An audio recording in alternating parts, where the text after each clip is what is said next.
Assalamualaikum warahmatullahi wabarakatuh. Perkenalkan, nama saya Rizka Awati, NIM 1903030058. Saya dari kelompok 3 dengan judul materi Perkembangan Sosiologi Ekonomi di Era Kapitalisme Postmodernisasi. Saya akan menjelaskan materi yang pertama, yaitu pembahasan yang pertama adalah konsep dan teori sosiologi ekonomi. Globalisasi dan perkembangan perekonomian telah menciptakan iklim persaingan yang semakin ketat. Nah, lalu muncul sebuah pertanyaan, apa yang harus dilakukan para pelaku ekonomi di tanah air agar tidak tergerus iklim persaingan yang kompetitif dan saling mematikan? Pertanyaan penting itulah yang melatar belakangi kenapa kemudian muncul disiplin sosiologi ekonomi yang memfokuskan diri untuk mengkaji gaya hidup dan perilaku konsumsi masyarakat di era postmodern. Bagian pertama atau kesatuan di konsep dan teori sosiologi ekonomi adalah pergeseran. Berbeda dengan ilmu ekonomi yang fokuskan mengkaji aktivitas produksi dan pemasaran, serta memahami perilaku konsumsi sebagai perilaku yang kalkulatif. Sosiologi ekonomi adalah cabang ilmu sosial yang mengkaji perilaku konsumsi, yang dikaitkan dengan perkembangan gaya hidup dan mekanisme yang dikembangkan kapitalisme untuk mengembangkan ceruk-ceruk pasar baru bagi komoditas yang mereka hasilkan.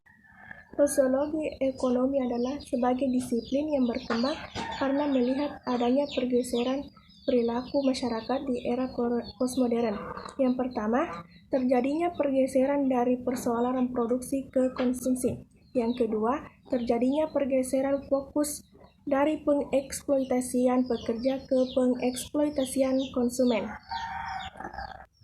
Berbagai kajian telah membuktikan bahwa realitas sosiologi ekonomi di era masyarakat postmodern makin berkembang, proses modifikasi semakin luas, serta perilaku konsumsi masyarakat yang telah mencapai tingkat akselerasi perkembangan yang tidak lagi bisa dikendalikan karena dukungan teknologi yang semakin meningkat dan luar biasa.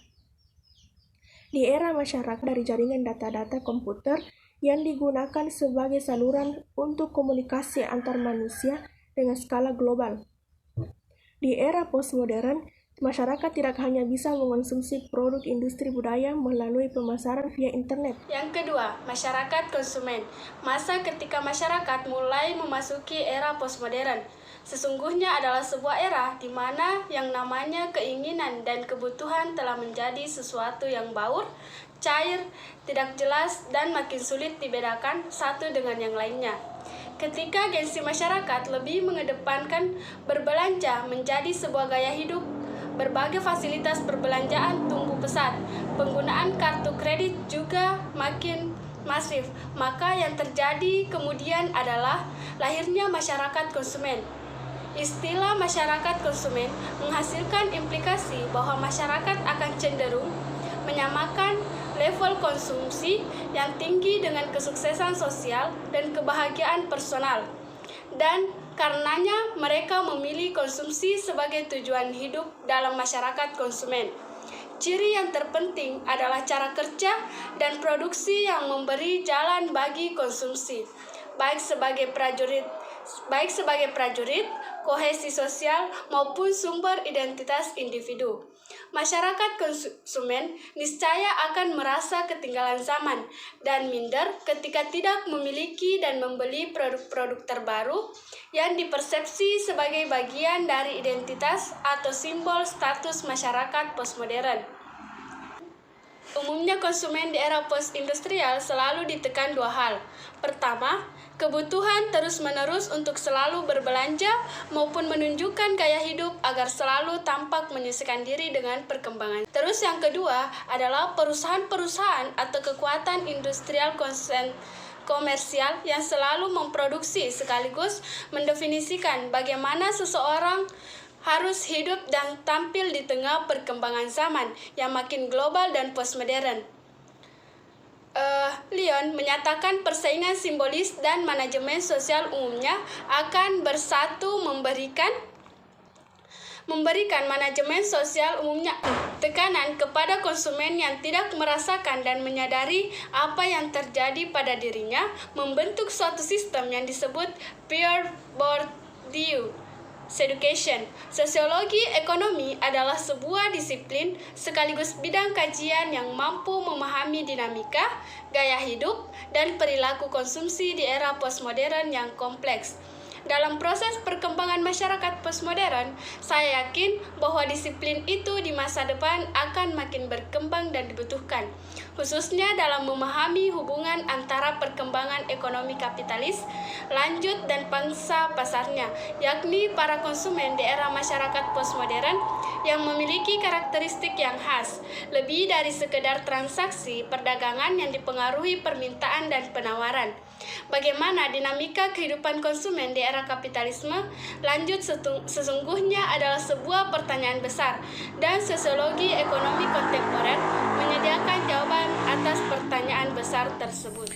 Assalamualaikum warahmatullahi wabarakatuh. Di sini saya akan memaparkan sedikit materi dari kelompok saya, yaitu perkembangan sosiologi ekonomi di era kapitalisme dan postmodernisasi. Yang pertama yaitu teori sosial tentang postmodernitas. Analisis tentang masyarakat postmodern dapat dilihat dalam karya para teoritis sosiologi. Menurut Dandenau 2001 bahwa postmodernisme tak bisa diabaikan lagi oleh teoritisi sosiologi, dan Kellner 1999 juga mengemukakan dalam teori sosial masa kini. Postmodernisme telah menjadi pemain terpanas di kota selanjutnya. Smart 1993 membedakan 3 pendirian di kalangan pemikir postmodern tersebut, yaitu yang pertama, pendirian ekstrim yang menyatakan bahwa masyarakat modern telah terputus hubungan dengan sama sekali telah digantikan oleh masyarakat postmodern. Yang kedua yaitu pendirian yang menyatakan bahwa meski telah terjadi perubahan, postmodernisme muncul dan terus berkembang bersama dengan postmodern. Yang ketiga yaitu pendirian Smart sendiri yang lebih memandang modernisme dan postmodernisme sebagai zaman. Kedua zaman itu menurut Smart terlibat dalam rentan hubungan jangka panjang. Namun postmodernisme terus-menerus menunjukkan keterbatasan modernisme. Selanjutnya, Reiser dan Goodman 2004 ada 3 konsep tentang postmodern. Yang pertama yaitu konsep postmodern terutama tertuju pada keyakinan tersebut terbesar luas bahwa era modern telah berakhir dan kita memasuki periode historis baru atau postmodern. Yang kedua yaitu postmodern berkaitan dengan dunia kultural dan dapat dinyatakan bahwa produk postmodern cenderung menggantikan produk modern. Yang ketiga yaitu kemunculan teori sosial postmodern adalah sangat membedakannya dengan teori sosial modern. Assalamualaikum warahmatullahi wabarakatuh. Perkenalkan, nama saya Saputri Belananda. Di sini saya akan melanjutkan materi yang keempat mengenai emsedonalisasi, sisi lain kehidupan postmodern.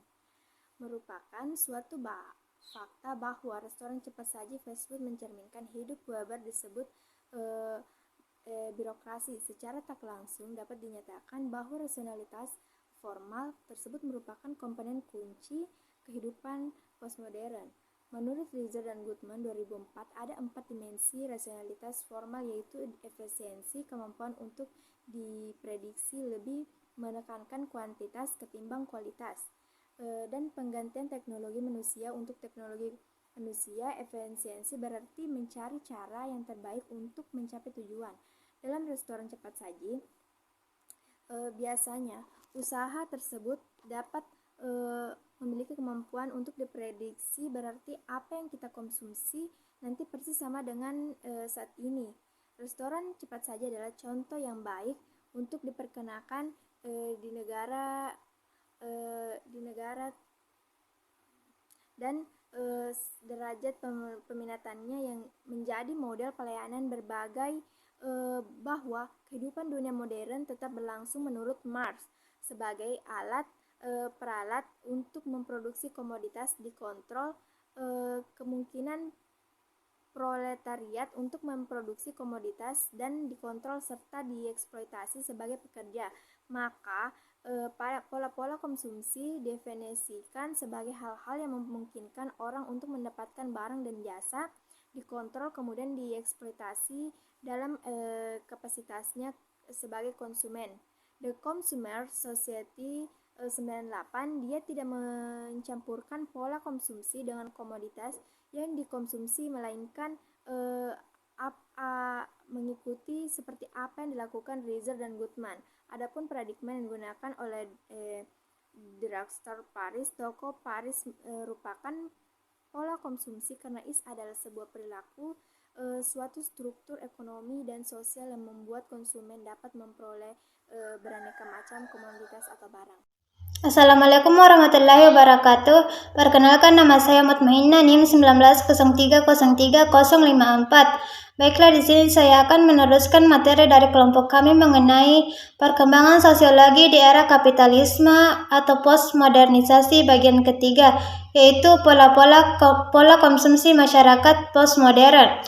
Menurut Reiser, McDonald atau yang dikenal dengan industri fast food pada umumnya merupakan salah satu dari pola konsumsi masyarakat postmodern. Selain pola-pola itu, seperti mall, mega mall, hypermall, superstore, discounter, saluran hiburan, hotel, kasino, dan taman peternakan. Dalam tulisan Baudrillard, telah diketahui secara signifikan bahwa pola konsumsi masyarakat postmodern ditemukan pada akhir tahun 1960-an. Akan tetapi beliau tidak banyak mengkaji ide dan fenomena yang berkaitan dengannya. Akan tetapi beliau lebih jauh memfokuskan pada toko obat yang ada di Paris yang hanya berdampak kecil pada seluruh dunia. Meski demikian, Baudrillard telah mengetahui pola konsumsi masyarakat postmodern dengan cara yaitu beliau telah mengetahui cara konsep yang digunakannya. Semua pola konsumsi itu sebagian besar adalah inovasi yang muncul dan berkembang pada akhir abad tahun ke-20, seperti McDonald.